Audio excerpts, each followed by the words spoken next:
موږ د یوجیني الکسیویچ فیدوروف سره خبرې کوو. یوجیني الکسیویچ د روسي پوست پولکون دی.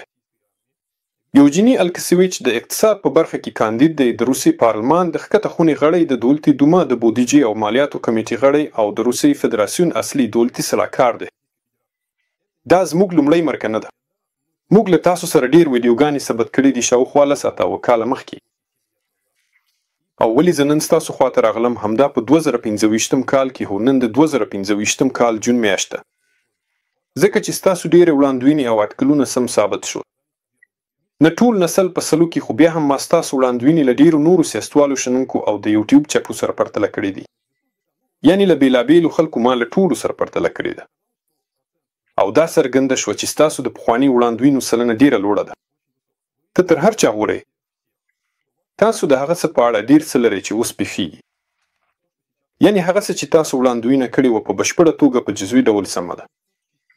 یا دا رښتیا شوه مګر په یو څه مختلف شکل کې، خو سره له دې دا پېښه شوه. او البته زه لیواله یم چې ولې تاسو دومره لرې نظر لرئ. ښه ته په څرګنده توګه لیدونکې نه سمه ده. نننه یو ډول ستورپوه هیڅ نه. دا تاسو د ځینو ملاجاتو څخه پرمخ ځئ. ستا راز څه دی؟ موږ له ساینس څخه پرمخ ځو. ساینس تل تاسو ته ځواب ورکوي، فکر چې ساینس یو سخت فورمول دی. هلته 2.2 دی. هغه څه چې موږ یې وړاندوینه کوو هیڅ پیچلي نه دي.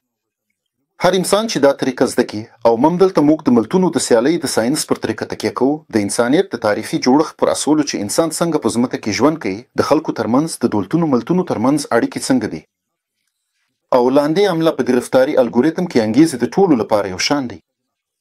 د هدفونو د ترلاسه کولو لارې مختلفې دي. نو دا هغه کسان پوهیږي چې په دې برخه کې مهارت لري. تر ټولو نږدې کسان دي ته تاریخ پوهان او حقوق پوهان دي. هغوی به هم تاسې ته له مخکې ټول وړاندوینې درکړي. هیڅ مشکل نشته که تاسې په دې علم په د ریاضي کې ډوب یاست. هر څوک نشي کولی نلونه جوړ کړي، خو داسې پایپ فټرونه شته چې دا کار کولی شي. دا د دې لپاره نه ده چې دوی نابغه دي، دا ځکه چې دوی یوازې دا کار کوي او موضوع یې مطالعه کړې ده. دلته هم همداسې ده. دا چې موږ پوهیږو چې د ملتونو ترمنځ اړیکې څنګه پرمخ سي، او موږ پوهیږو چې دا د څه له لارې پېښیږي او د دې اړیکو پایله به څه وي.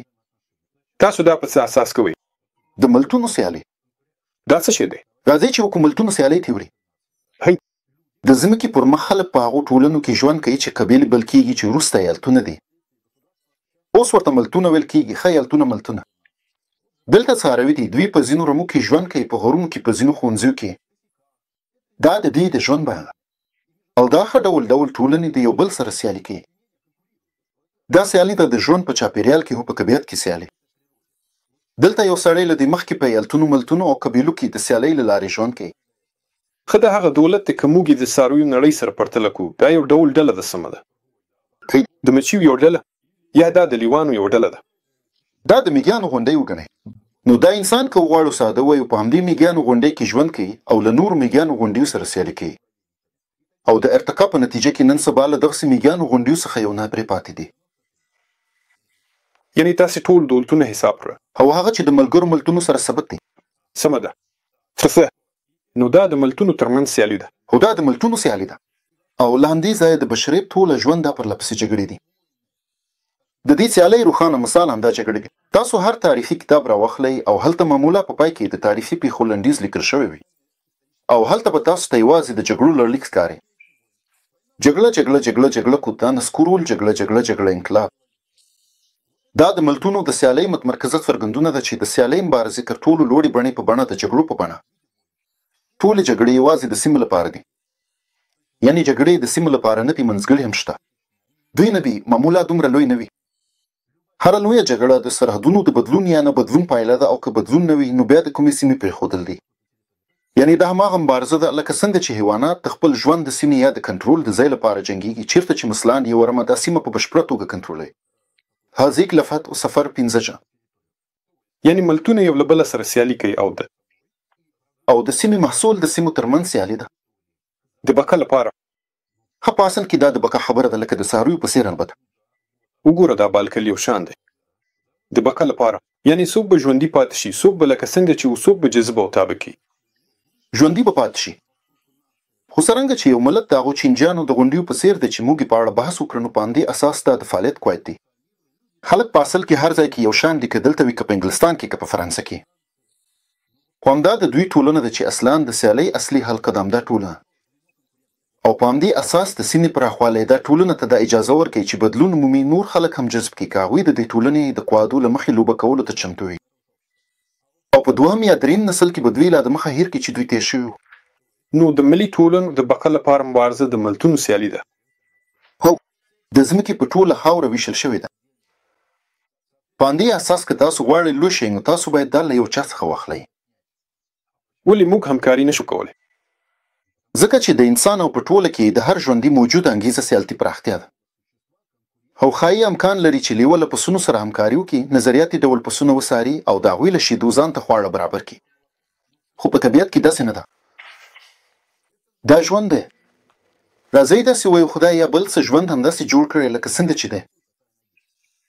انساني ژوندي موجود هم د ژوندي طبیعت یو برخه ده، له خپلو همدغو چلندونو او اصولو سره لکه څنګه چې په طبیعت کې دي.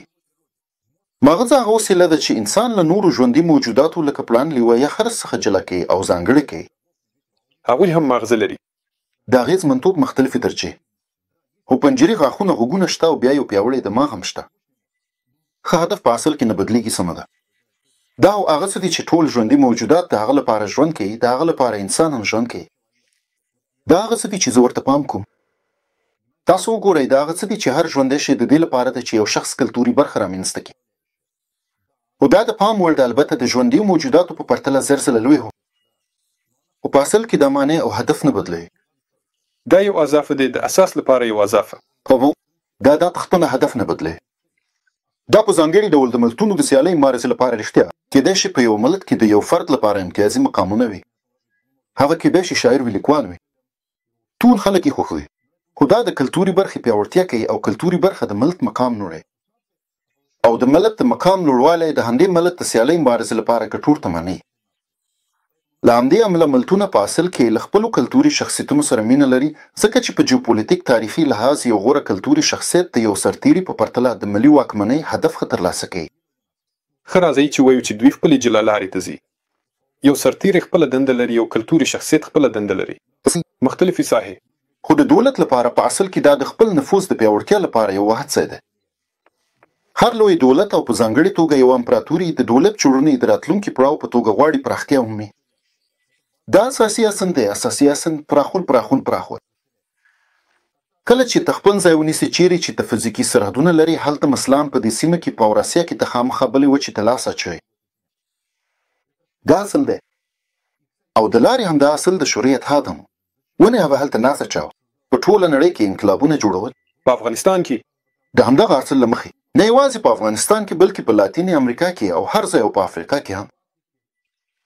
ځکه دا یو اصل دی، دا د انسان او ملت د سیالۍ د مبارزې اصل دی چې پراخیږي تر څو نورې ونه دروي. یعنې ته به تر هغه پړسېږي تر څو چې بل څوک چې هغه هم پړسېږي تا ونه دروي. او د ارمانونو د تماس دا شیبنوي سرحدونه دي د نړیوالې جګړې په بڼه د استراب په پایله کې. موږ هلته اړیکه نیسو. اوس تاسو کولی شئ د بهرنیانو سره ډېره اړیکه ونیسئ، کوم چې مخکې داسې نه وه. او ښه ټول عادي خلک په ټولیزه توګه، عادي جرمنیان، عادي هالندیان، عادي امریکایان، تاسو ورسره په عادي ډول اړیکه ونیسئ. دوی تاسو ته هیڅ زیان نه غواړي، زه هم دوی ته زیان نه غواړم.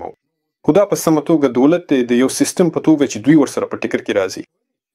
دوی یو ډول سیالي مبارزه لري. مارلینیکان د یو بل ملګري نه دي.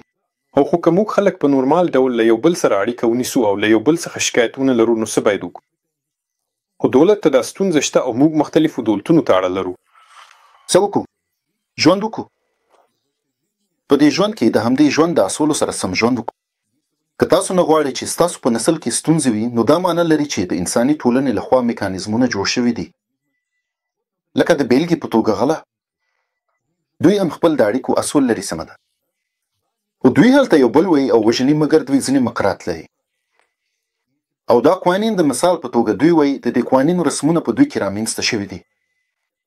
دا هغه څه دي چې موږ یې پر قانون بولو. یعنې له قانون څخه مخکې رواجونه و چې وروسته د ځانګړو علومو او اسنادو په بڼه په قانون بدل شول. زه یو وکیل یم د قانوني اسنادو او داسې نور په بڼه. یعنې دا بدماشان دوی یو له بله سره جګړه کوي. خو دا معنا نه لري چې دوی هره ورځ یو پر بل ډزې کوي. دا معنا لري چې دوی سره جوړجاړی کوي. یو بل یې ویشتل، بیا سره کښېناستل، تاوانونه حساب کړل.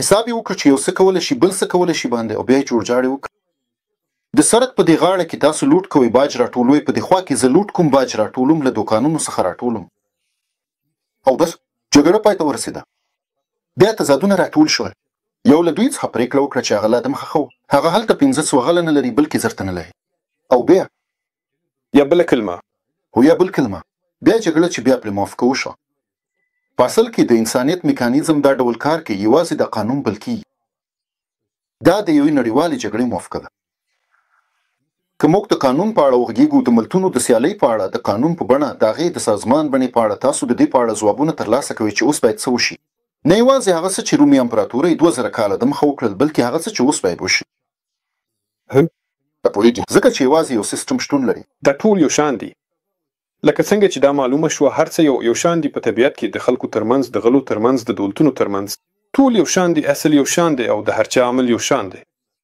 نو که تاسو د اصولو پیژنئ تاسو کولی شئ د دې اصولو پر بنسټ یوه ستراتیژي جوړه کړئ او پایلې ترلاسه کړئ